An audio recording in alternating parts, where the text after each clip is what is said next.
नमस्कार दोस्तों, आज हम आपके लिए भाई बहन की एक ऐसी कहानी को बताने जा रहे हैं जिसे पढ़कर आप सभी भावुक हो जाएंगे। आप भी भाई दूज की कहानी को विस्तार से अंत तक जरूर सुनाएगा। भाई दूज की कहानी। एक गांव में एक बहुत ही बुजुर्ग महिला रहती थी। उसका एक बेटा था और उसकी एक बेटी भी थी। बुजुर्ग महिला ने अपनी बेटी की शादी कर दी थी। एक दिन जब भाई दूज का त्योहार आया तभी उस बुजुर्ग महिला के बेटे ने कहा कि माँ, मैं अपनी बहन के घर टीका करवाने के लिए जा रहा हूँ। जिसके बाद उसकी माँ ने कहा, बेटा, हम लोग बहुत गरीब लोग हैं। तुम टीका करवाने के बाद अपनी बहन को क्या दोगे? लेकिन उस बुजुर्ग महिला के बेटे ने जिद करके अपनी बहन के घर जाने के लिए अपनी माँ को मना लिया। फिर वह भाई अपनी माँ की आज्ञा लेकर अपनी बहन के घर निकल पड़ा। जैसे ही वह थोड़ी दूर पहुंचा, तब उसको एक बहुत ही गहरी नदी मिली और वह उसे कहने लगी कि मैं तुम्हें अपने पानी में डुबोकर मार दूंगी क्योंकि मैं तुम्हारा काल हूँ। जिसके बाद वह भाई उस नदी से कहता है कि तुम मुझे थोड़ी देर की मोहलत दे दो, मैं अपनी बहन के घर टीका करवाने जा रहा हूँ। जब मैं वहां से वापस आऊंगा तब तुम मुझे मार देना। जिसके बाद वह नदी भाई को आगे जाने के लिए रास्ता देती है और फिर वह भाई आगे की ओर चल देता है। थोड़ी दूर पहुंचने के बाद उसको एक शेर मिलता है जो कहता है, मैं तुम्हें खा जाऊंगा। इसके बाद वह भाई शेर से कहता है कि अभी नहीं, मैं अभी अपनी बहन के पास टीका करवाने जा रहा हूँ। जब मैं लौट कर आऊंगा तब तुम मुझे खा लेना। फिर भी उस भाई को आगे जाने के लिए रास्ता है और फिर जब वह भाई आगे की ओर बढ़ने लगता है तो कुछ दूर पहुंचकर उसको एक सांप मिलता है और वह भी भाई से कहता है कि मैं तुम्हें मार दूंगा। वह भाई उस सांप भी वही कहता है कि मैं अभी अपनी बहन से टीका करवाने जा रहा हूँ। जब मैं लौट के आऊंगा तब तुम मुझे मार देना। वह भाई आगे की ओर चला जाता है और थोड़ी ही देर में भाई अपनी बहन के घर पहुंच जाता है।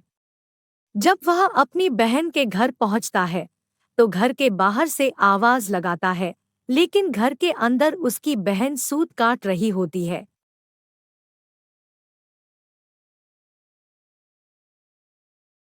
सूत को काटते वक्त उसका धागा टूट जाता है और वहां के लोगों की यह मान्यता थी कि अगर सूत काटते वक्त अगर धागा टूट जाए तो बाहर कोई भी बुला रहा हो और वह बिना आवाज करे और बिना धागा को जोड़े चली जाए तो वह व्यक्ति मर जाएगा। वह बिना आवाज किए धागा जोड़ने लगती है, लेकिन जब भाई के आवाज लगाने पर भी उसकी बहन नहीं आती है तो वह वहां से जाने लगता है। तभी उसकी बहन उस धागे को जोड़कर तुरंत अपने भाई के पास जाकर उसको रोकती है और उसको अपने घर ले जाती है। वह बहन अपनी पड़ोस में रहने वाली महिला के पास जाती है और उससे पूछती है कि भाई दूज के दिन क्या बनाया जाना है। तब वह महिला उसको बताती है कि तुम तेल से अपने चूल्हे को लीपो और घी में चावल पकाओ। वह बहन घर जाकर पड़ोस के द्वारा बताई हुई चीजों को करने लगती है और तभी उसका भाई उससे कहता है कि बहन, मुझे बहुत जोरों से भूख लगी है। लेकिन उसकी बहन पड़ोस की महिला की बातों में आकर काम कर रही होती है। जब उसका भाई रसोई में जाकर देखता है तो वह अपनी बहन से कहता है कि तुम बहुत भोली हो, जिसके कारण तुमको लोग पागल बना देते हैं। तुमने कभी घी में चावल पकते हुए देखा है और तेल से कभी चूल्हे को लीपा जाता है। तुम गोबर से चूल्हे को लिपो और पानी में चावल को पकाओ। वह बहन अपने भाई की बात मानकर वही करती है जैसा उसका भाई करने के लिए बोलता है और वह खाना बनाकर अपने भाई को खिलाती है और थोड़ी देर बाद वह अपने भाई को टीका कर देती है। जब उसका भाई अगले दिन वापस अपने घर जाने के लिए कहता है, तब उसकी बहन अपने भाई के लिए रास्ते में ले जाने के लिए कुछ लड्डू बना कर देती है कि इसको रास्ते में भूख लगे तो खा लेना, और उनमें से कुछ लड्डू अपने बच्चों के लिए भी बचा लेती है। जैसे ही उसका भाई चला जाता है और उसकी बहन के बच्चे जब खाने के लिए जिद करने लगते हैं, तो वह अपने भाई के लिए बनाए हुए कुछ लड्डू जो अपने बच्चों के लिए बचा लिए थे, वह अपने बच्चों को दे देती है। और तभी उनके बच्चों की नज़र उस लड्डू में पड़ती है जो एकदम से नीले हो रहे होते हैं। जब वह जाकर रसोई में देखते हैं तो उनको पता लगता है कि उनकी माँ ने जो लड्डू बनाए हैं उनमें सांप मर चुका है और उसी से ही हमारी माँ ने लड्डू बनाए हैं। जिसके बाद वह अपनी माँ को जाकर सारी बातें बताते हैं, जिसको देखकर वह बहुत दुखी हो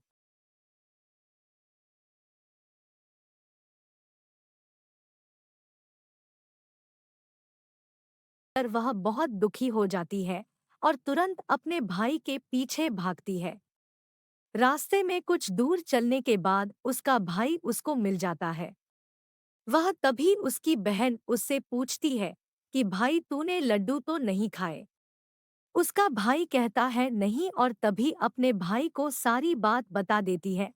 लेकिन तभी उसका भाई कहता है तुमने मेरी जान आज तो बचा ली है, लेकिन तुम मेरी जान कब तक बचाओगी, और अपनी बहन को अपने साथ हुए रास्ते में सभी चीजों के बारे में बता देता है। उसकी बहन अपने भाई को अकेले नहीं जाने देती है और उसके साथ जाने के लिए कहती है। उसका भाई अपनी बहन को साथ आने के लिए मना कर देता है, लेकिन उसकी बहन जिद करने के लिए कारण अपने भाई के साथ जाने लगती है। कुछ दूर चलने के बाद जब बहन को प्यास लगती है, तो वह अपने भाई से कहती है, भाई मुझे पानी पीना है, बहुत जोरों से प्यास लगी है। उसका भाई कहता है कि यही पास में एक तालाब रुको, मैं उस तालाब से तुम्हारे लिए जल ले आता हूँ। वह अपने भाई को तालाब के पास नहीं आने देती है और स्वयं ही अकेले तालाब के पास जाती है। जब वह तालाब के पास पहुँचती है, तब उसको ही बुजुर्ग महिला मिलती है। वह बुजुर्ग महिला को तालाब के पास देख उसकी बहन उससे पूछती है आप कौन है। जब वह बुजुर्ग महिला बताती है कि मैं एक भाई का इंतजार कर रही हूँ, उसकी बहन ने एक सांप को मारा है, जिसके लिए मैं उसका काल बनकर बैठी हूँ। उसकी बहन उस बुजुर्ग महिला से अपने भाई की जान बचाने के लिए पूछती है और तभी वह बुजुर्ग महिला उसे कहती है कि तुम अपने भाई को खूब गालियां दो और जब तक उसकी शादी ना हो जाए तक तुम उसकी सारी घात टाल दो तो तुम्हारे भाई की जान बच सकती है। वह बहन तुरंत वापस जाकर अपने घर से एक मांस का टुकड़ा और एक चुन्नी और एक कटोरी में थोड़ा सा दूध लेकर अपने भाई के पास आती है और उससे कहती है चलो। जैसे ही वह दोनों रास्ते में थोड़ी दूर चलने के पश्चात उनको एक वहीं शेर मिलता है, जिसने उसके भाई को मारने के लिए पहले भी रोका था। जैसे ही वह शेर उसके भाई को मारने के लिए आगे बढ़ता है, तब उसकी बहन शेर को एक मांस का टुकड़ा खाने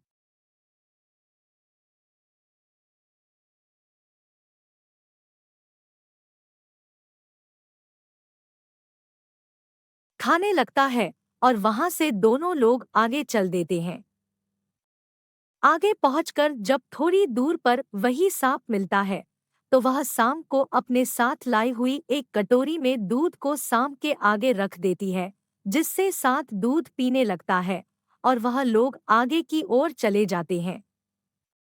आगे जब नदी के पास पहुंचते हैं, तब उसकी बहन नदी को एक चुन्नी देती है, जिससे नदी प्रसन्न होकर उनको आगे जाने का रास्ता दे देती है और थोड़ी देर पश्चात वह लोग अपने घर पहुंच जाते हैं। घर पहुंचकर उनकी मां अपने दोनों बच्चों को देखकर बहुत खुश हो जाती है, लेकिन उसकी बहन अपने भाई को गालियां देना शुरू कर देती है। यह देखकर माँ बेटे दोनों बहुत आश्चर्यचकित हो जाते हैं और थोड़े दिन गुजरने के बाद जब अपने बेटे का विवाह करने लगती है। विवाह के लिए जब निकासी की बारी आती है, तब उसकी बहन कहती है पहले मेरी निकासी करो और मेरे भाई को आगे के रास्ते से नहीं पीछे के रास्ते से लेकर जाओ। बहन के ऐसा बोलते ही आगे का दरवाजा टूटकर गिर जाता है, जिसको देखकर सभी लोग हैरान हो जाते हैं। और फिर जब फेरों की बारी आती है, तब उसकी बहन कहती है कि पहले मेरे फेरे करो, मेरे भाई के बाद में, और ऐसा बोलते ही वहां पर आग लग जाती है, जिससे वह आग को बुझा देती है। और फिर जब सुहागरात की बारी आती है, तब उसकी बहन कहती है, मैं भी इन लोगों के साथ में जाऊंगी। सभी लोग बीच में एक पर्दा डालकर उसकी बहन को भी अंदर जाने देते हैं। तभी रात में एक सांप आता है, जिसको उसकी बहन एक डब्बे में बंद कर देती है और अपने भाई की जान बचा लेती है। और सुबह होते ही वह सभी को सच बता देती है कि वह ऐसा क्यों कर रही है, जिसे सभी ने उसकी बहन की प्रशंसा करने लगते हैं। और उसका भाई भी अपनी बहन से बहुत खुश हो जाता है और तब उसकी बहन वापस अपने घर चली जाती है।